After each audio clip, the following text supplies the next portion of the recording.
Nelson Warren stood silently at the tall window of his childhood home, the view before him blurred by memories that haunted him like ghosts. This house, once a place of comfort, now whispered reminders of what he had lost. He could still see her face, bright, warm, and full of mischief. Diana Stone, his first love. Her mother had worked for the Warrens as a maid, and Diana had grown up in the shadow of the grand estate, just as he had, though from different worlds. One day she was there, laughing in the garden, brushing her hand against his. The next she was gone. No goodbye, no explanation. Just gone. He was 18. That was 10 years ago. Mary, the house manager for more than 2 decades, had become a steady presence in Nelson's life. Over the years, she'd offered comfort and wisdom but never revealed the truth behind Diana and her mother's sudden departure.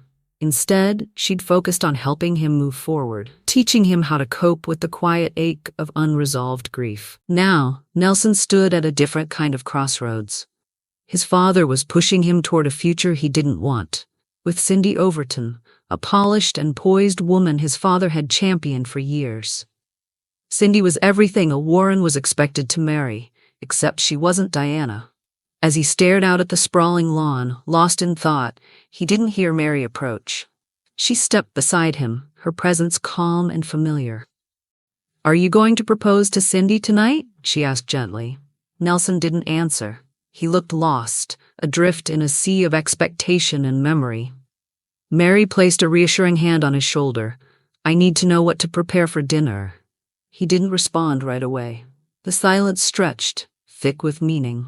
Nelson finally turned from the window, the weight of years pressing against his chest. His voice was low but steady.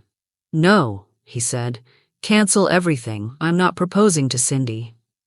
Mary blinked in surprise but said nothing. "I'm going to take a trip," he added. "I need time away. If anyone asks, tell them I went to view some potential investment properties. I'll be gone for a few days." Mary nodded slowly, sensing the shift in his tone. She didn't ask questions, she just gave him a look of quiet support as he walked away. What he didn't say was that he had finally found Diana, and he needed answers. The plane touched down in South Carolina on a breezy spring afternoon, the sky bright with promise. Nelson rented a car and drove through winding roads into a small, charming county town that seemed untouched by time. It was simple, quiet, the opposite of everything he'd grown up around. Yet something about it felt like truth. He found the modest home at the end of a quiet street, surrounded by blooming azaleas and the soft hum of bees. His heart pounded as he knocked on the door. Moments later, it creaked open. Lucy Stone stood before him. Her hair had grayed, but her sharp eyes recognized him instantly. She froze, stunned. "Mrs. Stone," Nelson said softly, "may I speak with you?" She hesitated, then stepped aside. "Come in." The house smelled of lemon and old wood. Nelson sat on a worn sofa while Lucy brought tea, her hands slightly trembling. When she finally sat across from him, he asked, "Why did you leave? Why did you change your names? And where can I find Diana?" Lucy looked down at her hands, her voice heavy with memory. "Your father found out how close you and Diana had become. He threatened us, Nelson. Said he'd destroy my family if we didn't leave quietly. I believed him." Her eyes met his. "So we left, changed our name, started over." Nelson swallowed the rising lump in his throat. "Where is she now?" "She lives in New Jersey. She's a school teacher. She recently got engaged." The words hit him like a punch. His breath caught. He hadn't expected her to wait, but hearing it made the years feel even heavier. Lucy reached across the table, taking his hand gently.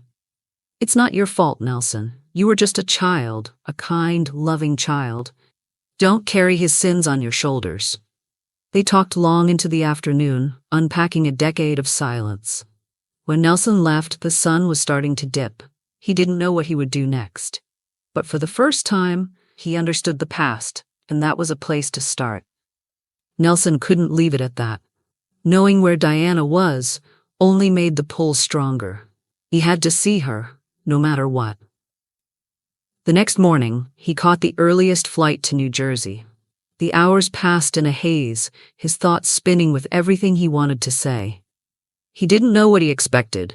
Didn't even know if she'd want to see him, but he needed her to know he'd never forgotten. That she still lived in the quiet spaces of his heart. And that he was sorry, not just for what his father had done, but for not being able to protect her. The school was easy to find, a small brick building with kids playing on the field out front. He waited by the staff entrance, heart pounding like he was 17 again. Then she appeared. Diana. She was older, yes, but still unmistakably her. Graceful, poised, with that same gentle energy. Her eyes widened when she saw him. She stopped in her tracks. "Nelson?" she said, uncertain. He nodded, stepping closer. "Hi, Dee." Her breath caught at the old nickname. For a moment time folded in on itself. "I had to see you," he said. "I found your mom. She told me everything. I didn't know what my father did. If I had, I never would have let it happen." She stared at him, unreadable. "That was a long time ago. I never forgot you," he said, his voice thick. "Not for one day. I just needed you to know that." A silence settled between them, full of the weight of what once was and what could never be again. Then she spoke softly. "I'm getting married, Nelson." "I know," he said. "I'm not here to change that. Just to tell the truth." And he meant it. Nelson looked at her with a hopeful smile. "Would you have coffee with me, just to talk more?" Diana glanced at her watch, then back at him. "I'm heading to the community center now," she said. "We're getting things ready for the spring play. But if you don't mind a little paint and chaos, you can come along. We can talk while we work." Nelson smiled. "Lead the way." The community center was nestled between two churches, a bright mural stretching across one wall. Inside, the main room buzzed with activity. Volunteers moved props, adjusted lighting, and kids laughed as they ran lines or chased each other with costume pieces in hand. "We're doing the secret garden," Diana explained, grabbing a can of paint. "I help with painting, lines, costumes, dress rehearsals, whatever's needed, really." Nelson took in the scene, then looked at her. "What can I do to help?" She gave him a knowing grin. "You were on the drama team in school. Still remember how to command a stage?" He chuckled. "I might be a little rusty. Good. The kids could use someone who believes in them. Go help them with their roles." He nodded and crossed the room, quickly drawing a small crowd of curious young actors. With ease, he slipped into the old rhythm, encouraging, guiding, showing them how to project, to move with purpose, to feel their characters. The children lit up with excitement, hanging on to his every word. From across the room, Diana watched him. Something softened in her. For a moment, the years seemed to fall away, and she saw the boy she had once loved, kind, passionate, full of potential. Nelson caught her watching and smiled. Maybe they couldn't rewrite the past, but perhaps they could understand it. After the kids had gone home, the community center slowly emptied, leaving behind the quiet hum of fluorescent lights and scattered props. Nelson stayed behind, rolling up backdrops and stacking chairs, while Diana folded costumes and wiped down paint trays. They talked as they worked, about where life had taken them after high school. Nelson spoke of college in Boston, the family business, and the pressure that came with carrying the Warren name. Diana shared stories about teaching, how she loved working with kids, and the small joys of community life. Conversation drifted toward their relationships, both past and present. Nelson spoke carefully about Dana, about how the relationship always felt more like a merger than love. Diana talked about Gino, her fiancé, and how things had started strong but had grown complicated. There was regret in their voices, and longing. Neither said it outright, but it hung in the air between them like a quiet echo of all the years they had lost. As the sun dipped below the horizon, Diana looked at him and smiled. "You hungry?" "Starving." They headed to a small diner just a few blocks away, Diana's favorite spot. It was the kind of place with faded booths, a jukebox in the corner, and pie that came with a scoop of vanilla ice cream, whether you asked for it or not. They slid into a booth, menus barely glanced at, too caught up in conversation. Then Diana's phone buzzed. She glanced at it. "It's Gino." Nelson looked away, giving her privacy. She answered. "Hey, oh, okay, that's fine. Hope everything's okay." She hung up and slipped the phone back into her purse. He's not coming tonight, she said, then looked across the table at Nelson. I'm actually kind of glad. I didn't want this evening to end just yet. Nelson met her eyes, his voice soft. Me neither. It had been a week since Nelson returned from New Jersey, but his thoughts were still far from home. He buried himself in work, arriving early and leaving late, driving himself into spreadsheets and contracts to keep from drifting back into the memory of Diana's laugh, her smile, the warmth in her eyes. He avoided Cindy as best he could. But that morning, she barged into his office, the sound of her heels sharp against the polished floors. Why did you cancel dinner again? She snapped, slamming her handbag down on the corner of his desk. Nelson didn't even look up from his laptop. I had work to do. Don't give me that, Cindy hissed. You've been distant for weeks. And then that unannounced trip? Where did you even go? Nelson finally looked at her, his expression unreadable. I don't owe you an explanation. Her face tightened, eyes flaring. Unbelievable. I've been patient, Nelson, but I won't be strung along. If something's changed, say it. He leaned back in his chair, silence stretching between them like a chasm. Cindy grabbed her bag, scoffing. You don't even have the decency to be honest. She stormed out, the door slamming behind her. The next morning, Nelson barely had time to sip his coffee before his phone rang. His father's name lit up the screen. He let it ring twice before answering. Hello? Nelson? Adam Warren's voice thundered on the other end. What the hell is going on? Why aren't you engaged yet? Time is running out. Nelson clenched his jaw. Time? What's the rush? You know what this is about, Adam snapped. Everything in our life is about business. Cindy's family is merging with ours. Assets, holdings, reputation. This isn't about love. It's about legacy. Your legacy. Nelson stood, pacing the room. So I'm just a pawn in some corporate marriage deal? You're a Warren, his father said coldly, and Warrens don't walk away from responsibility. Nelson's voice dropped, quiet but firm. What about happiness? What about love? That's for children and fools, Adam replied. This is real life. Nelson hung up without another word. He stared out the office window, the city skyline stretching far beyond. Somewhere out there, Diana was living a real life too, one that didn't require sacrifice for status.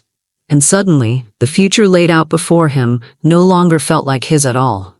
It had been 3 weeks since Nelson left New Jersey, but the ache never left him.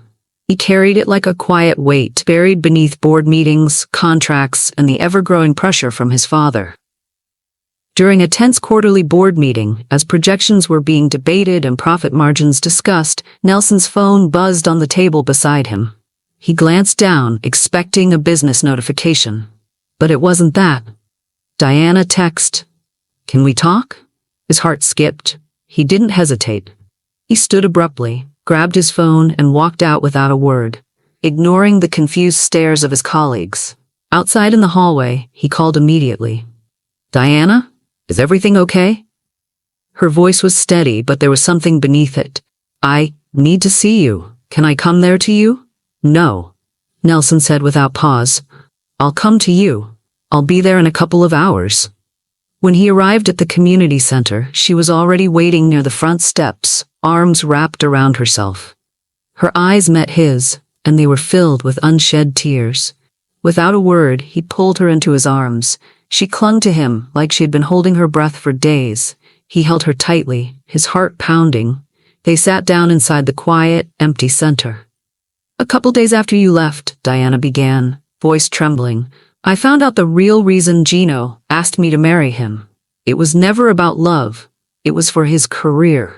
He needed the image of a stable life to land some position at the university. And he's been seeing someone else. Nelson's jaw clenched. How does that make you feel? She sighed. Not as bad as it should. I cared for him, loved him, maybe, but I wasn't in love with him. I thought those feelings would come with time, but they never did. She looked down, twisting her fingers in her lap. But that's not the real reason I needed to see you. What is it? Nelson asked gently. Diana looked up, tears finally spilling over. Your father called me.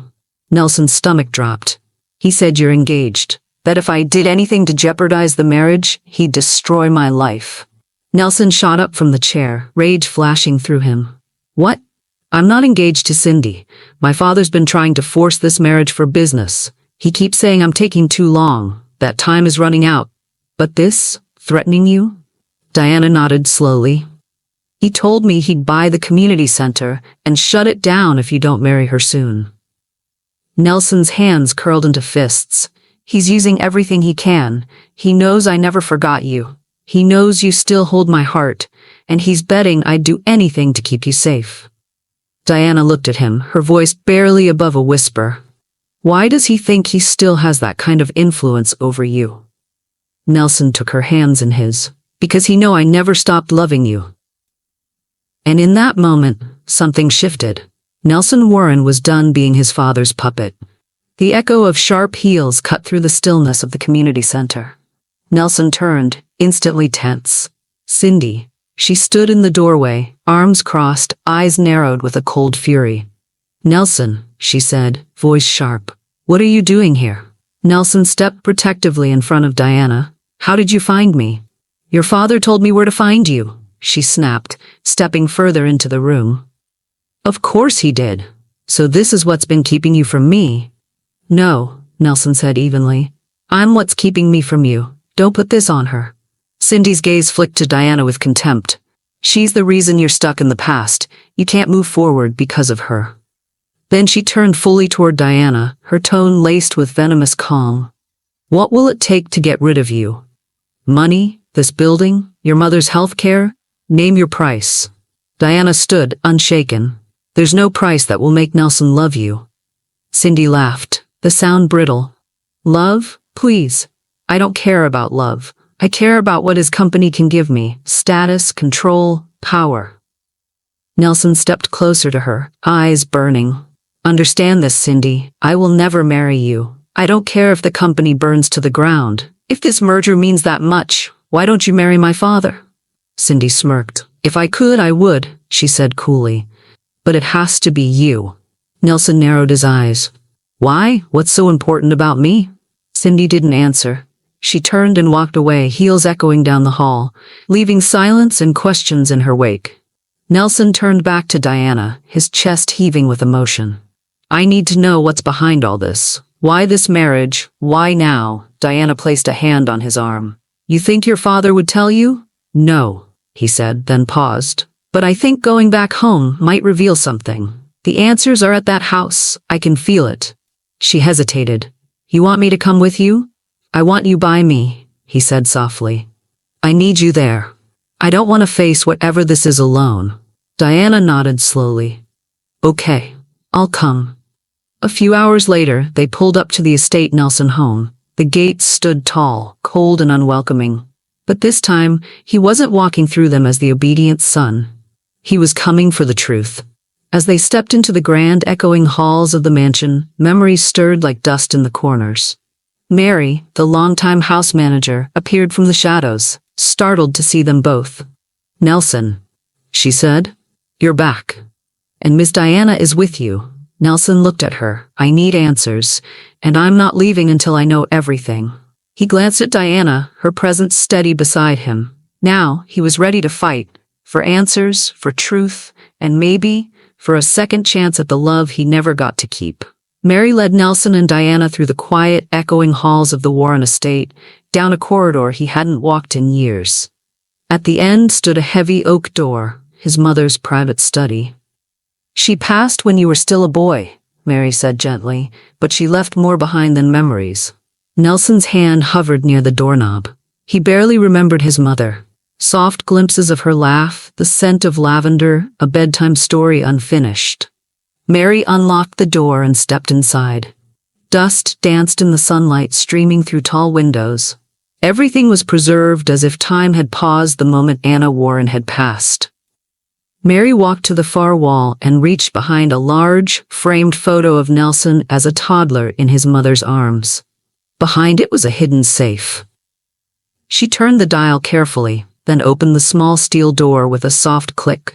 She pulled out a bundle of documents and a sealed envelope. Most of your answers, she said, handing them to Nelson, are in here. Nelson took a deep breath and began to read. The top document was his mother's will. His eyes widened as he scanned the lines. Nelson Warren is not to marry before his 30th birthday. Upon turning 30, he shall assume major interest and control in the Warren family company. However, if he marries prior to that age, full control shall remain with Adam Warren until Nelson turns 35. His hands trembled. "She wanted me to wait," he murmured. Diana leaned over, reading with him. The next was a letter, written in elegant, familiar handwriting. "My dearest Nelson, if you're reading this, then you've started asking questions. I prayed you would one day be brave enough to ask. My marriage to your father was arranged by my family for strategic reasons. As part of the agreement, Adam would only have lasting control of the company if you married before you turned 30. The excuse was that you'd need time to focus on building your life with a wife before leading the company. But the truth is, I didn't want you shackled like I was. This company belongs to you, not him. If you want to take your future into your own hands, go to our favorite place, the garden by the lake. Everything you need is there." Tears stung Nelson's eyes. Diana placed her hand over his. Mary smiled gently. "She knew you'd come looking one day." Nelson nodded. "It's time." Nelson and Diana walked along the familiar path by the lake, where the water shimmered under the evening light. At the center of the garden stood a grand statue, an angel, its wings stretched wide as if protecting those beneath it. Nelson paused before it, running a hand over the stone. "This angel has watched over us for years. My mother used to say one day it would speak to me." He sat down in the grass, staring at it, questioning what his mother had meant. He turned her words over in his head. "Go to our favorite place. Everything you need is there." His gaze drifted downward, and something caught his eye, the base of the statue. He knelt, brushing away leaves and dirt, and noticed a barely visible panel. His heart pounded as he pressed against it. It shifted slightly. "There's something here," he murmured. With renewed urgency, he ran his fingers along the edges until he found a hidden latch. The panel slid open, revealing a small safe inside the base of the statue. He tried several number combinations, birthdays, business codes, important dates, but none worked. Then he stilled. "The day the statue arrived," he whispered. "Mom always said never forget this date." He punched in the date from his childhood memory. A soft click sounded. Slowly, he pulled the safe open. Inside were stacks of documents, yellowed with time. As he flipped through them, his breath caught. The records detailed secret dealings between his father and Cindy's father. But the most shocking part? Cindy's father wasn't just an old business partner. He was Adam Warren's adopted brother. Nelson's blood ran cold. "Cindy is my cousin." Nelson's grip tightened on the documents as the weight of the revelation settled over him. His father had lied about everything, his intentions, his business dealings, and even the marriage arrangement. Cindy wasn't just some business pawn. She was family. Diana took a step closer, scanning the papers. "Do you think this was their plan all along? For your father to take over the company, then force you out, so he and his brother would control both businesses?" Nelson's jaw clenched. "If that's true," she continued, "then Cindy would become the heir to both companies.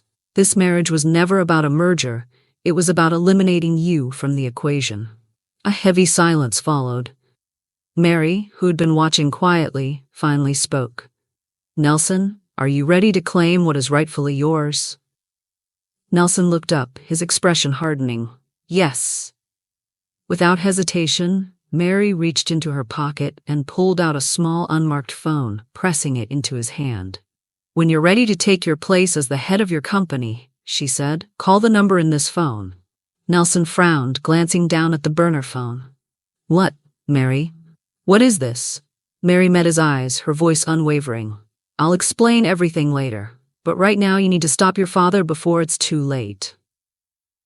Nelson exhaled, his mind racing.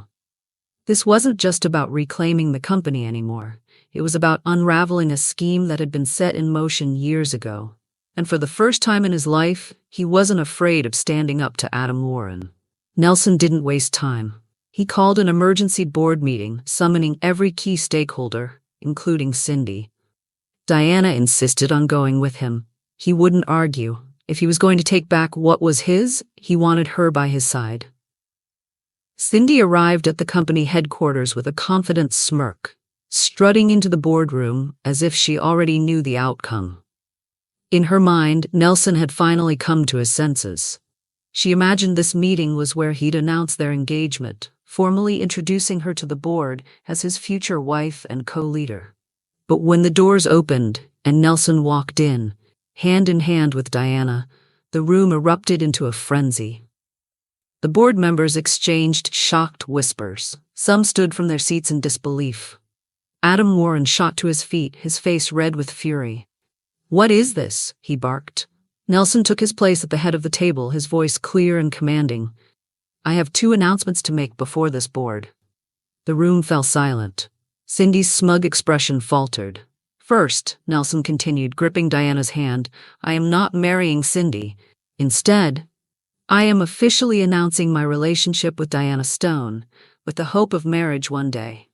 The room murmured again, some surprised, some displeased. Adam slammed his hands on the table. "You can't just."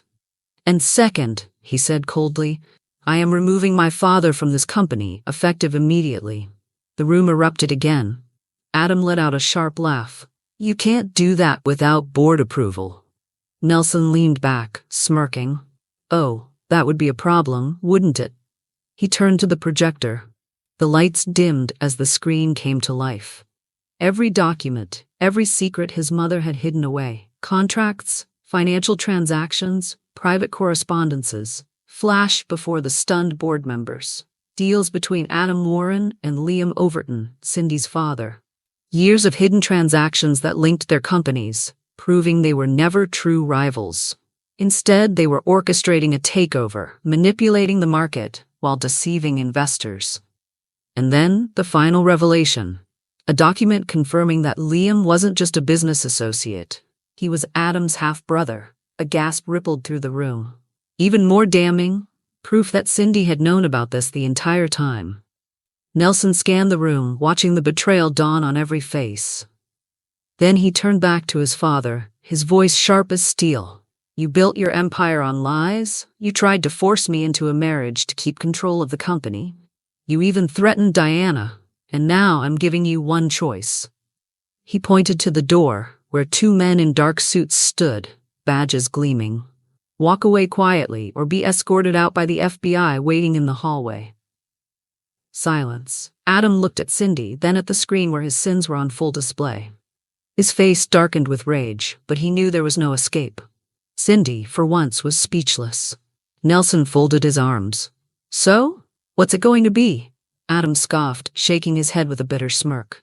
"You really are just like that self-righteous mother of yours," he muttered. "But this isn't over." Nelson didn't flinch.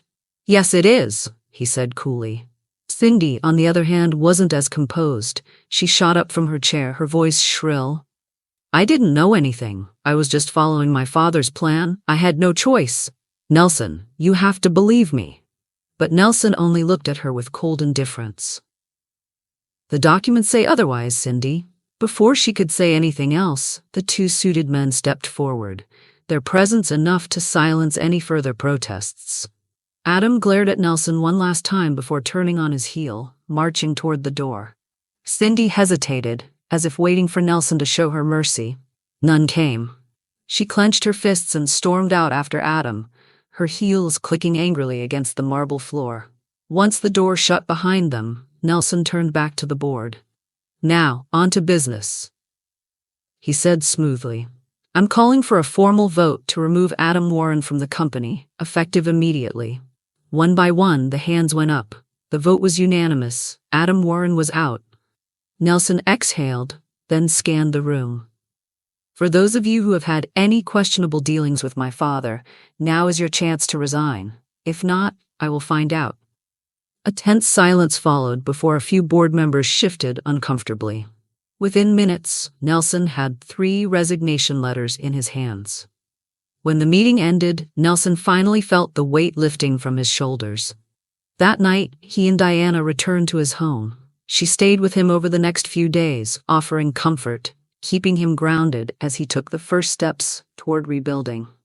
For the first time in his life, Nelson wasn't living under his father's shadow, and with Diana by his side, he knew he never would again. Nelson and Diana sat at the dining table with Mary, the warm glow of candlelight flickering over their faces. It was their last dinner together before Mary returned to New Jersey. The past few weeks had been a whirlwind, unraveling secrets, reclaiming his legacy, and finding his way back to Diana. But through it all, Mary had been a guiding force, steadfast and unwavering. As they finished their meal, Nelson reached across the table and gently took Mary's hands in his. His voice was thick with emotion. "Thank you," he said softly, "for everything, for your love and care all these years. You never put me down, even when I was just a lovesick puppy over a woman I thought I'd lost forever." He chuckled lightly, but his eyes were sincere. Mary placed her other hand over his, a small smile tugging at her lips. "Nelson, I would do anything for you, my dear nephew." The room went still. Nelson's brow furrowed. "Wait, what?" Diana nearly choked on her drink. "I'm sorry, what did you just say?" Mary exhaled deeply, her warm gaze shifting between them. "It's time you knew the truth." She sat up straighter. "Your mother, my sister Anna, married Adam in a rushed ceremony. He never took the time to learn about her family. He didn't care to." Nelson's breath hitched. "You're my aunt?" Mary nodded. "When Anna married your father, she found herself trapped. Adam kept her isolated, controlled who she spoke to, and limited her interactions with the outside world. She was lonely, desperate for a familiar face. That's why she hired me, not just as a house manager, but as her confidant, her lifeline, and her eyes on Adam." Nelson swallowed the lump in his throat. It all made sense now. The unwavering loyalty, the way Mary had always protected him like a mother would. His eyes welled up with tears. "I had no idea." His voice broke as he looked at her. "All these years, you were family, and I never knew." Mary pulled him into her embrace, smoothing his hair like she had when he was a boy. "Oh, sweetheart," she whispered, "you were never alone." Nelson let himself cry into her shoulder, the years of loss and confusion pouring out. Diana wiped a tear from her own cheek, overwhelmed by the revelation. When he finally pulled back, Mary cupped his face with her hands. "You are stronger than you know, Nelson. Your mother would be so proud of the man you've become." Nelson took a deep breath and nodded. "And I am proud to be your nephew." A sense of peace settled over the room. For the first time in a long time, Nelson felt whole. Diana returned to New Jersey to complete the school year, fulfilling her commitment to her students. She also worked to find a suitable replacement at the community center, ensuring that the program she loved so much would continue without her. Meanwhile, Nelson made sure that the center would never face financial instability again. Through his company's charitable foundation, he arranged for its purchase and preservation, securing its future for generations to come. It was his way of protecting something Diana cared about, just as she had always protected him in her own way. Over the next year, Nelson and Diana truly got to know each other again, not as teenagers clinging to young love, but as adults building a future. Their love deepened with every passing day, and 6 months after Diana returned to New Jersey, Nelson flew in and proposed in front of the very community center where they had reconnected. She said yes. They married the day after Nelson's 30th birthday, the timing marking not just a new beginning for them, but the moment Nelson officially took full control of his company, without his father's interference. At their wedding, surrounded by close friends and trusted colleagues, Mary surprised them with one final gift. She handed Diana a legal document, smiling knowingly. "I'm giving you more than half of my shares in the company," she said. "This way, no one will ever be able to take control of it. Not Adam. Not anyone. With you by his side, Nelson will always have a partner who protects what matters." Diana's eyes filled with tears, and Nelson squeezed her hand. With love, loyalty, and unshakable unity, they stepped into their future together. On their terms, at last. Hope you enjoyed this story by Green Tea Tales. Help our channel to grow by like, share, comments, and subscribe.